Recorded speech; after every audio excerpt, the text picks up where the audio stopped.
Tubas y Tubos, episodio 429. Muy buenos días a todos, bienvenidos a Tubas y Tubos, el programa, el podcast en el que hablamos de la tuba, el bombardino, los instrumentos de viento metal, pero también un podcast dedicado a reflexionar sobre los retos de la educación musical en el siglo XXI y todo lo que tiene que ver con el emprendimiento de nuestro sector. Hoy episodio 429 del jueves 2 de julio de 2026, en el que quiero hablar de un tema del que seguramente se habla poco en los conservatorios, lo sé bastante bien, y que en mi opinión es fundamental para cualquier estudiante que esté cursando enseñanzas superiores de música. Y la pregunta es muy sencilla, aunque la respuesta no siempre es cómoda. ¿Sabéis qué suele pasar con un músico 5 años después de terminar sus estudios superiores? Y como veis, esto es un temazo para el episodio de hoy, así que quietos ahí, pero antes y como siempre os recuerdo de que si queréis mejorar tocando la tuba y el bombardino u otros instrumentos de viento metal, os deis un vistazo a los cursos que podéis encontrar en davidtuba.com. Hay más de 30 y 6 masterclasses, así que seguro que podéis encontrar algo que os interese. Y nos metemos directamente en el tema de hoy. Imagina a un estudiante que termina el superior con 22, 23 o 24 años, ya tiene su título, ya ha pasado por tribunales, conciertos, audiciones, clases individuales, pero pasan 5 años, es decir, ahora tiene entre 27 y 30 años, y entonces esa persona ya no está dentro de un sistema educativo que le dice qué obra estudiar, qué examen preparar, qué asignatura superar o qué profesor le va a escuchar la semana siguiente. Y ahí aparece la vida real, porque una cosa es ser buen estudiante dentro del conservatorio y otra muy distinta es construir una carrera profesional fuera del mismo. Y este matiz me parece muy importante. Durante los estudios superiores solemos identificar muy rápido al alumno que tiene más talento. Ese alumno que toca muy bien, que tiene un sonido precioso, que aprende rápido, que gana concursos, que destaca en las audiciones internas y parece que básicamente tiene algo especial. Y por supuesto esto tiene muchísimo valor. No voy a ser yo quien diga que el talento musical no importa. Claro que importa. La facilidad técnica, el oído, la musicalidad, la memoria, la capacidad de aprender repertorio rápido, todo eso ayuda muchísimo. Pero el problema es cuando confundimos talento musical con futuro profesional asegurado. Y aquí viene la idea central del episodio de hoy. Tocar muy bien es imprescindible para una carrera musical, pero no es suficiente para sostenerla y desarrollarla a lo largo de los años. Y esto, aunque suene duro, lo he visto muchas veces. He visto alumnos brillantísimos durante el superior que al terminar se encontraron completamente perdidos, no porque no tocaran bien, tocaban muy bien, algunos tocaban muchísimo, pero el problema es que no sabían cuál era el siguiente paso, no sabían organizarse sin un profesor detrás, no sabían tomar decisiones importantes, tampoco sabían gestionar la incertidumbre y enfrentarse a sus miedos. No sabían, por supuesto, preparar una oposición a largo plazo y tampoco moverse para hacer contactos profesionales. Tampoco sabían vender su valor como músicos, ni cuidar sus relaciones. No sabían aceptar un no y no sabían vivir sin la validación constante del aula, del profesor o del entorno del conservatorio. Y claro, cuando desaparece esa estructura, aparece el vértigo, porque durante muchos años el sistema te ha dicho lo que tienes que hacer. Estudia esta obra, prepara este estudio, toca esta escala, prepara esta audición, entrega ese trabajo o ven a esta clase. Pero cuando terminas el superior, nadie te espera al otro lado con un mapa. Y aquí es donde estos primeros 5 años son determinantes. No porque en 5 años ya tengas que haberlo conseguido todo, ni mucho menos, porque la carrera musical es una carrera de fondo de muchos años, pero sí que en esos 5 años suele quedar bastante claro qué tipo de músico estás construyendo. Y aquí encontramos varios perfiles. El primer perfil es algo que es el que más o menos muchos hemos visto, que es el músico talentoso, pero poco autónomo. Es esa persona que durante los estudios destacó muchísimo, pero que al terminar se quedó esperando a que el mundo reconociera su talento. Y esto es muy peligroso, porque el mercado profesional no funciona como una clase del conservatorio. En una clase, si eres bueno, normalmente el profesor lo ve, ¿no? En una audición, si eres bueno, pues puedes pasar de ronda. Pero en la vida profesional hay muchos más factores: constancia, contactos, actitud, disponibilidad, comunicación, humildad, capacidad de trabajo, salud mental, resistencia a la frustración, capacidad de adaptación y, por supuesto, saber estar. Y este último es muy importante, saber estar, porque un músico profesional no solo toca, también convive, ensaya, llega puntual, responde mensajes, cumple plazos, acepta indicaciones, trabaja con personas, se adapta a contextos y entiende que su trabajo forma parte de algo más grande que su propio ego. Y aquí hago una aclaración importante, porque cuando hablo de músico profesional me refiero a toda actividad que se cobra, por la que se percibe una remuneración. Y esto va desde bolo con orquestas sinfónicas, bandas profesionales y amateurs, clases privadas, conservatorios, dar clase en conservatorios, dar clase en escuela de música y charangas, por ejemplo. Para mí todo esto es vida profesional y tiene el mismo valor y el mismo respeto. Abordamos ahora el segundo perfil, que es el músico que quizás no era el más brillante durante los estudios, pero tenía algo que es muy poderoso en mi opinión: claridad. Tenía claridad que quería dedicarse a esto. Y algo más importante, también tenía claro que había que pagar un precio. Y ese precio podía ser cambiar de ciudad, cambiar de país, estudiar idiomas, preparar audiciones durante años, hacer cursos, invertir dinero en formación, trabajar mientras estudiaba, tocar en proyectos modestos, dar clases particulares, aprender a comunicarse, desarrollar una marca personal, mejorar su organización y convertirse en una persona fiable. Y aquí aparece otra palabra clave: fiabilidad. En el mundo profesional, ser fiable vale muchísimo. Un músico fiable es alguien que llega preparado, que cumple, que no genera problemas, que aprende rápido, que trata bien a los demás y que cuando dice que va a hacer algo, lo hace. Y a veces, chicos, esa fiabilidad termina pesando muchísimo más que una genialidad puntual. Porque en una carrera larga no gana solo el que tiene más talento, gana quien es capaz de sostener buenos hábitos durante mucho tiempo. Y esto nos conecta con la práctica deliberada.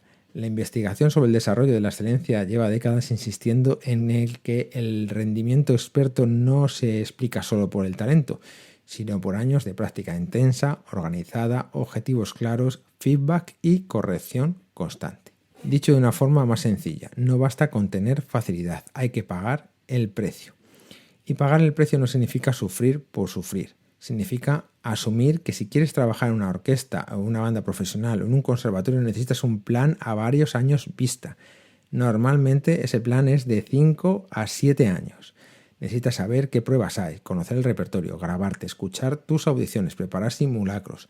Necesitas tocar delante de gente, estudiar técnica de forma inteligente, cuidar tu cuerpo.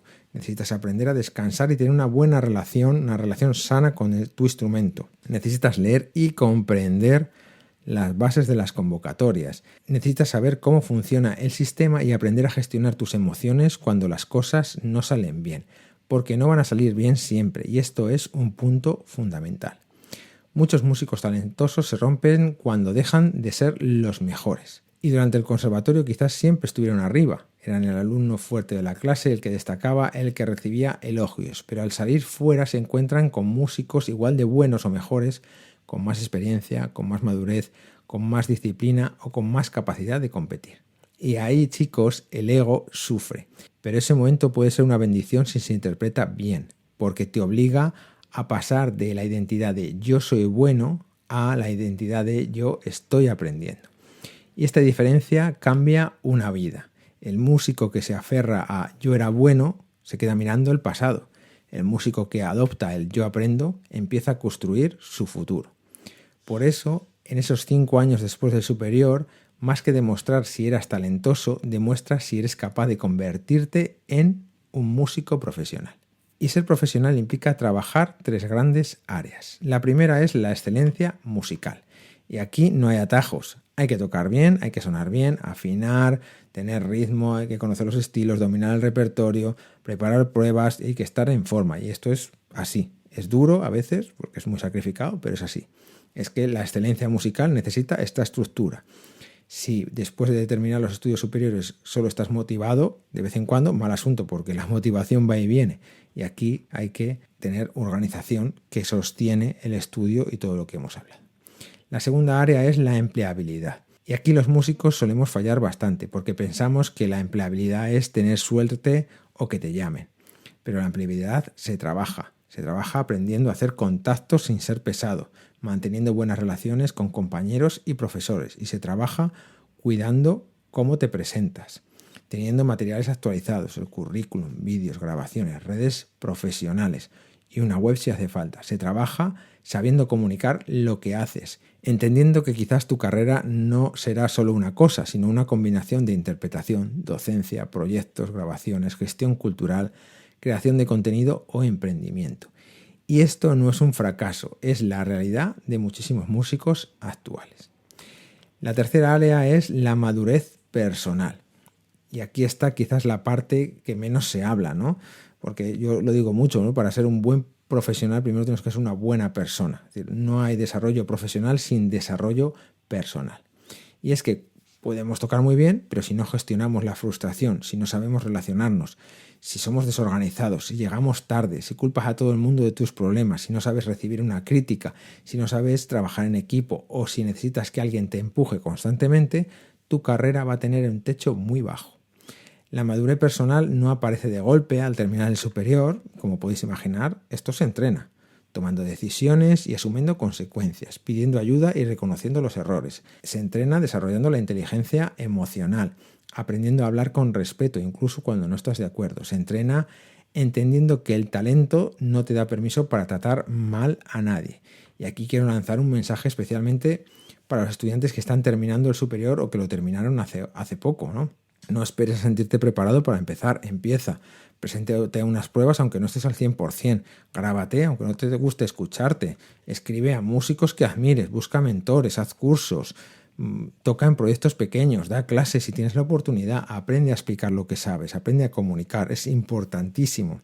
Por supuesto también aprende a organizar tu semana, a decir que no, aprende a decir que sí cuando una oportunidad te da miedo pero sabes que te puede hacer crecer. Porque esos primeros años después del superior no son años de espera, son años de construcción. Y además es una cosa muy importante que se puede fallar y podéis meter la pata porque no suele pasar nada, ¿no? Y entonces esta carrera profesional no se construye con grandes momentos tocando en grandes orquestas, se construye con pequeñas decisiones repetidas durante mucho tiempo. ¿Qué estudias hoy? ¿A quién escribes? ¿Qué pruebas preparas? ¿Qué cursos haces? ¿Cómo tratas a tus compañeros? ¿Cómo respondes a una crítica? ¿Cómo te levantas después de una mala audición, ¿no? Y una cosa importante, ¿cómo sigues trabajando cuando nadie te mira? Y esta última frase me parece clave. Lo que haces cuando nadie te mira dice mucho más de tu futuro que lo que haces cuando hay muchas personas mirando. Porque en el conservatorio siempre hay alguien mirando, el profesor, el tribunal, los compañeros, la familia, el sistema. Pero cuando estás fuera, estás solo. Lo repito, estás solo. Has de tirar de ti y hacerte responsable de todo lo que ocurre en tu vida al 100%. Y ahí se ve quién tiene una motivación profunda, quién ha mirado dentro de sí y quién dependía únicamente de factores externos. Por supuesto, no quiero que este episodio suene pesimista, lo dejo bien claro. Es más, yo lo que quiero es todo lo contrario. Me parece un mensaje profundamente esperanzador, porque si el talento no lo es todo, entonces hay muchísimo margen de mejora. Si tu futuro no depende solo de esa facilidad con la que naciste, entonces puedes construirlo. Puedes mejorar tu organización, tu técnica, tu comunicación, tu gestión emocional. Aprender idiomas, generar contactos, estudiar de una forma mucho más inteligente y construir proyectos. Puedes convertirte, sin duda alguna, en un músico mucho más completo. Y por eso, a los profesores también nos toca reflexionar. Quizás no basta con preparar a los alumnos para tocar muy bien en la recta final, también tenemos que hablarles de cómo es la vida después, de qué ocurre cuando ya no hay una clase semanal, de cómo se prepara una oposición, de cómo se vive una etapa de incertidumbre, de la importancia de construir una marca personal y una red profesional, de cuidar tu salud mental, de aprender a gestionar e invertir el dinero, de cómo se toman decisiones, de cómo se desarrolla una carrera real, no idealizada. Porque formar músicos no debería ser solo formar intérpretes, debería ser formar personas capaces de sostener una vida musical. Así que, a modo de cierre, me gustaría dejaros con esta idea. 5 años después de terminar el superior, la diferencia no suele estar solo en quién tocaba mejor con 22 años. La diferencia suele estar en quién supo seguir aprendiendo cuando ya nadie le obligaba, quién supo adaptarse, quién supo pagar el precio, quién supo combinar talento con trabajo, inteligencia emocional, organización, comunicación, humildad y perseverancia. Porque el talento puede ponerte en el mapa, pero son tus hábitos, tus decisiones y tu actitud los que determinan si puedes recorrer el camino. Y ahora os lanzo una pregunta. Si terminaste tus estudios hace más de 5 años, ¿qué habilidad os habría gustado trabajar antes? Y si estás estudiando ahora en el superior, ¿qué estás haciendo hoy para que tu yo de dentro de 5 años tenga más oportunidades? Os leo en comentarios. Esto es todo por hoy. Muchas gracias a todos por vuestras valoraciones de 5 estrellas en iTunes, vuestros me gusta y comentarios en iVoox, YouTube, Spotify. Gracias por suscribiros a los cursos para hacer este podcast sostenible y en resumen, muchas gracias a todos por vuestro apoyo, ya que sin él esto no sería posible. Como siempre, nos escuchamos el próximo jueves a las 8:08. Chao, chao.